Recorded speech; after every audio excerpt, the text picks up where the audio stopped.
naar het laatste debat live vanuit het gemeentehuis in Kolmelaan. Dat zal gaan over zorg en onderwijs. Hendrik Talsma.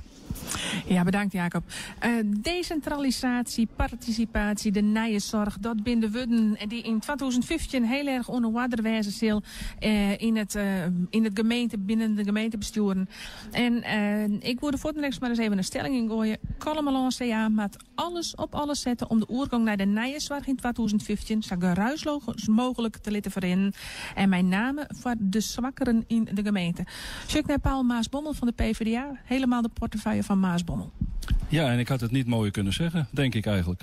Als we dit voor elkaar krijgen, dan doen we het heel goed in Kolmeland. Er komt ontzettend veel op ons af, waar vrijwel alle mensen mee te maken krijgen. En als we dat inderdaad geruisloos zouden kunnen laten verlopen, nou dan krijgen we ergens een hele grote pluim vandaan. Ik ga eens even naar Margreet van der Molen van de ChristenUnie, want dit is echt helemaal Jim Pakianek als ChristenUnie. Kan dit geruisloos verrennen?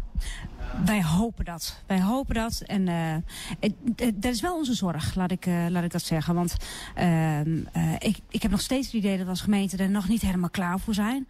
Het belangrijkste is ook nog niet bekend. We weten namelijk nog helemaal niet hoeveel geld we krijgen. En kun je dan inderdaad datgene doen wat je graag wilt.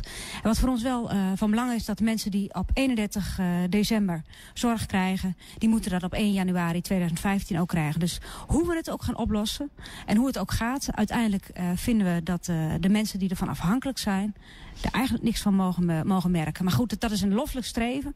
Ik ben ook wel, we maken ons daar wel zorgen om. Ja.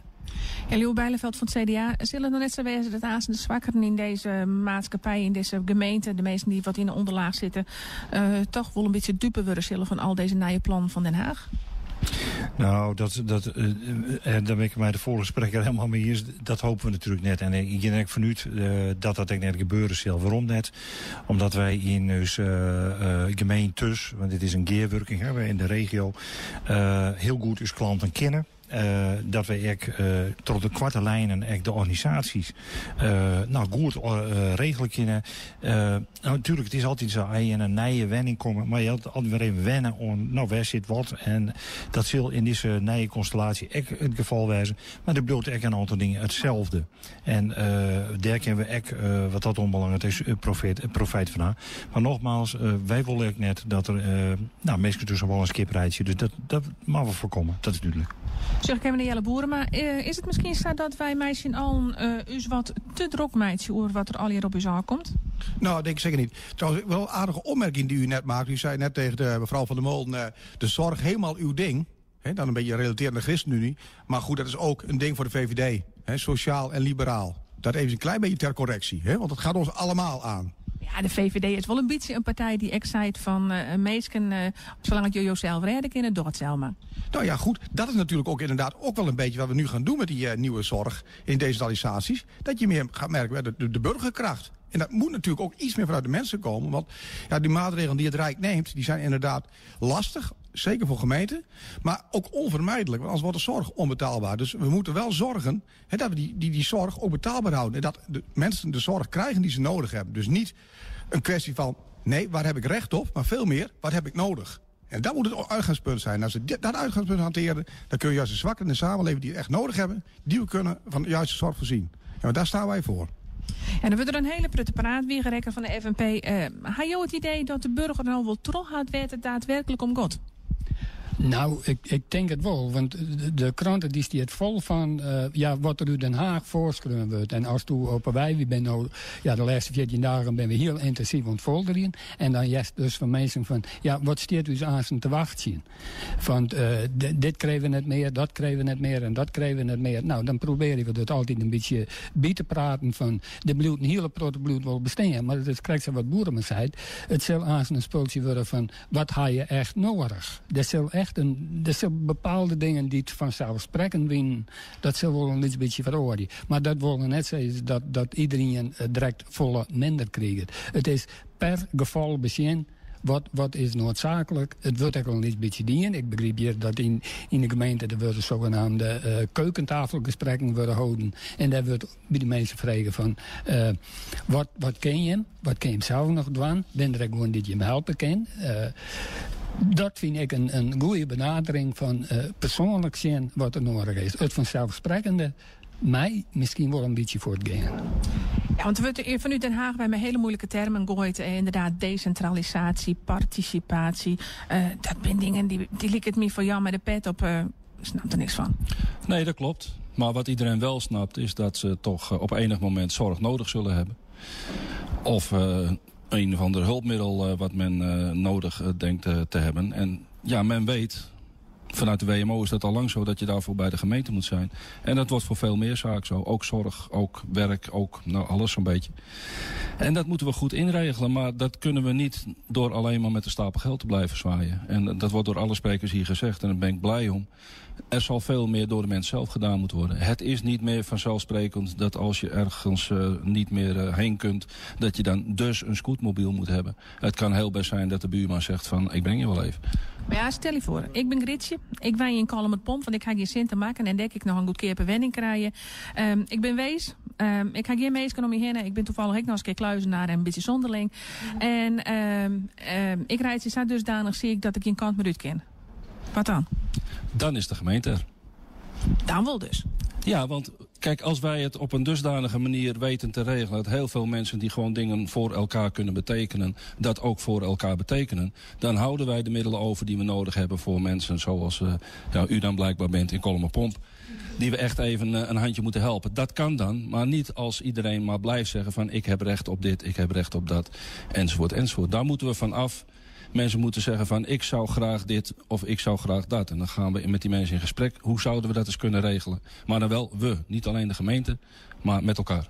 Er komt een grotere taak aan naar de burger zelf, de mantelzorger. Dat is het nije wut van de toekomst, denk ik. Betekent dit dat er daarom in de toekomst ook meer aandacht voor die mantelzorger is? En misschien ontlasting op orengebieden? Leeuwen Bijleveld van het CDA? Nou, het is wel een punt. Mantelzorg is als 4 uur spant en oervregen. Dus daar mogen we echt heel zuinig mee wijzen. Ik denk dat we, als we de dingen toe organiseren, binnen de regio, als het gaat om professionele hulp, ook in de jeugdzorg trouwens, dan denk ik dat we het niveau vast houden kunnen en dat de mensen die hulp krijgen die ze nodig hebben. En ik vind het inderdaad net kennen, en dat soort spookverhalen, dat lees ik wel eens van, dat uiteindelijk als boorvrouw, wie spreken, depressief is, dat de orenboorvrouw dat wel even oplossen zal. Dat kan natuurlijk nooit het geval wezen. Dus dat mag ik net. Maar daar mag wel voorzichtig mee wezen, want het is heel makkelijk om te zeggen, ja, de buurt of de boorvrouw die regelt het wel van, joh. Zo werkt het net. Ja, want stel je voor, je bent enigszins ben en haast 2 dementerende ouders die net meer zo makkelijk in een bejaardenhuis komen kunnen. Wat dan, Wiegerekken van FNP? Ja, dat is makkelijk zijn. Er zal een oplossing voor voelen worden, maar daar komt dus op dat moment van, dan moet er praat worden, wat kan en wat kan net. Zo 2 dementerende ouders, die kan je net in een huis zetten. Dat kennen gewoon wij net. Maar ik denk, als de gemeente, of de mensen uit de gemeente die dat behandelen maken, dat die dat echt wel heel goed weten. Dat net kan. Dus daar moet aandacht aan besteed worden. En zo volle mogelijk aandacht moet aan besteed worden. Want oors dan krijg je misschien op de duur een gevolg dat er niet een week in een huis leidt. Ik neem nog maar even wat. De oren die weet net hoe de man maakt. Of ze of haar. Dat maakt het niks uit. Maar die weet net hoe ze de man maakt. Dus zulke dingen mag je dus net haar. Nou, Bijleveld. Mijn generatie die had er inderdaad met dit voorbeeld een meidje, een hele protte zelfs. Ik denk dat het heel goed is dat we dat zo organiseren dat we wenfarmen creëren, lietschalig, net te grut, maar waarin dit met name de dementerende ouderen, misschien zelfs wel de net dementerende ouderen, te jaren in een situatie waar professionele hulp is, maar waar je net voor elk adres in. Nee, dat combineer je. Dat is het toeorganiseren van professionele hulp in een daarvoor geschikte wenfarm. En daar willen we eens het van mij dat we daar aan werken. Is het reëel, Margreet van der Molen? Nou, die binnen er toch al. Dat nemen wij verzorgingshuizen. En ik denk wel op zich, ik denk dat je gelijk had dat je wat meer naar de liedschalige, naar het kleinschalige zult moeten organiseren. Maar dat is ook iets wat nog verder uitontwikkeld moet worden. En op zich, op dit moment zijn er dus verzorgingshuizen. Nu op dit moment mogen ook daar nog mensen naartoe die licht dementerend zijn. Ik denk niet dat wij dat zomaar weg moeten. Hè. Dat is natuurlijk vanuit landelijk wordt dat wel een beetje gedaan nu. Alsof dat allemaal maar afgeschreven moet worden. En we helemaal terug moeten naar de kleinschaligheid. Ik denk dat het een mix is van beide. Ja, want dan hebben we het dan ik nou eens een keer door die marktwerking in de zorg. Jelle Boeren, maar betekent dit nou dat het een verhaal wordt van de allergoedkeerste, ongeacht wat die levert, die mij die zwaargazen leveren in de gemeente? Nou, dat denk ik niet. Ik denk dat de gemeente nou heel nadrukkelijk kijkt. Natuurlijk gaat het om de kosten in de hand houden. Dat is heel erg belangrijk. Hè? Want deze hele decentralisatie betekent natuurlijk sowieso een bezuiniging voor het Rijk. En door die bezuiniging krijgen gemeenten minder geld. Dus we moeten inderdaad met de beperkte middelen heel efficiënt omgaan. Dus er zal ook gekeken worden naar de zorgaanbieder. Zeker. Wie kan het goedkoopste leveren? Maar ik denk geld, goedkoop is zeker een item. Maar ik denk dat wij als gemeente zeker de kwaliteit, de Kamer van kwaliteit, dat die voorop staat. Ja, maar dan kom ik even naar achteren naar Margreet van der Molen. Want een van je speerpunten in je partijprogramma is lietse zwaarhoonbieders en vooral ex-zwaarhoonbieders mij een bepaalde identiteit. Maar beslist wel mogelijkheid blowen voor de mensen. Dat komt omdat wij uitgaan van de vraag van de klant. Op het moment dat een klant een vraag heeft naar een kleinschalige opvang, kleinschalige dagbesteding, maar ook een dagbesteding met een bepaalde identiteit, dan vinden wij dat we daar gehoor aan moeten geven. Dat je dat moet kunnen leveren. Wij vinden sowieso hoor, dat je moet kijken naar instanties met zo weinig mogelijk overhead bijvoorbeeld. Daar zit tenslotte de meeste kosten. Als je kijkt naar grote organisaties met glossybladen, goede aanbiedingen, maar uiteindelijk zitten er een heleboel kosten in. Ja, waarvan wij denken dat je dat als gemeente helemaal niet moet betalen. Het gaat om de zorg. En het gaat dan vaak, ik zeg niet klein is altijd beter, klein is niet altijd fijn. Maar je zult ze wel degelijk erbij moeten betrekken. Ja, je weet al een beetje hoe het in de praktijk werkt, Paul Maasbommel van de PvdA. Want de WMO is al een ontleer in handen van de gemeente. Dat die dus de huishoudelijke hulp distribueren. Gaat dat? Of dat de nieuwe WMO werkt? Zeker. Ja. Ja, die werkt. Dat noemen we de kanteling. En daar zitten juist het wordt altijd keukentafelgesprekken genoemd. Dus dat woord kun je eigenlijk al bijna niet meer gebruiken. Maar het werkt wel. We gaan echt met de mensen in gesprek en we gaan kijken naar de vraag achter de vraag. Want men vraagt om, kom er maar weer mee, om een scootmobiel. Maar het gaat om het oplossen van een stukje eenzaamheid. En dat kan heel anders dan door maar een of andere hulpmiddel uit de doos te trekken. En dat zal ook, want er komt nu nog veel meer richting die WMO. Maar ook meer richting zorg. En ook daar zullen we dat doen. En dat moeten we onder andere voor elkaar zien te krijgen door heel preventief te werken. Dus door niet te gaan wachten tot iemand dusdanig veel zorg nodig heeft dat je wel met hele dure specialistische hulp moet komen. Maar veel eerder signaleren en kijken of we het probleem kunnen voorkomen. Oké, meneer Wiegerekker, er moet dus oorstocht worden. Ja, ik heb een beetje moeite met de gedachtegang van mevrouw van der Molen. Van zorg met een bepaalde identiteit. Kregen we weer een versnippering. Want dan kreeg je dus op een gegeven moment, je moet een opvang voor mensen komen die net christelijk binnen. En let me nog maar even heel zwart bied stellen. En mensen die het wel christelijk binnen. Want die keuze moet er blijven. Maar ik denk dat alle mensen gelijk gelijk binnen. En dat die er echt net naar zorgen van dat die hulp krijgen in mij een bepaalde identiteit. Of ik kan me net voorstellen dat ze daar naar zorgen. Dus die kant maken we net uit. We hebben in Mecklenburg hebben een prima opvang voor mensen die dementeren zijn. Dat is echt de moeite waard. Maar wie maakt net alles dat in hokjes zetten. Het kost echt alleen maar meer geld. En die zitten nog iedere keer over te praten van dat we zinnig maken. Dus dan moeten we dat soort dingen maar we net om beginnen. Is het niet? Heel kort, Margreet van der Molen. Heel kort, dat is nou juist op te vangen in de kleinschaligheid. Als je in de grootschaligheid zit, dan is identiteit eigenlijk per definitie dat wordt ondergesneeuwd. Maar in de kleinschaligheid kun je ook aandacht geven aan identiteit. Ja, we dan even naar Jelle Boeren, maar want die voel ik eraan wat kwijt. Ja, nou kijk, het is soms moet je ook als gemeente eens goed kijken, wat doe je? Hè? Bijvoorbeeld met zo'n WMO, waar collega Maasboom het over had. Bijvoorbeeld als je kijkt bijvoorbeeld naar een traplift. Hè? Soms valt het niet binnen het pakket, is te duur, wordt er geen traplift verstrekt. Maar soms moet je er net even buiten die kaders treden. Dan zeg je nou, we verstrekken aan dat gezin wel die traplift. Hebben ze die traplift, kunnen ze 3 of 4 dagen minder thuiszorg nodig hebben. Op die manier hebben ze die. En dan kost die traplift meer, maar je hebt 3 of 4 dagen minder thuiszorg voor het gezin nodig. Nou, op die manier kun je ook weer besparen. Dus als je die creativiteit hebt, en met name flexibiliteit, dus niet alles binnen regeltjes past, maar gewoon wat liberaler, inderdaad, hè, dan kun je veel meer. Ja, dus ook in de zorg betekent het creatief denken. Ja, ik heb hier nog al je vragen hoe squalen staan, maar ik zeg, als ik naar Willem zeg, dan zeg ik dat de hand omheen gaat en dat we net heel veel tijd meer hebben.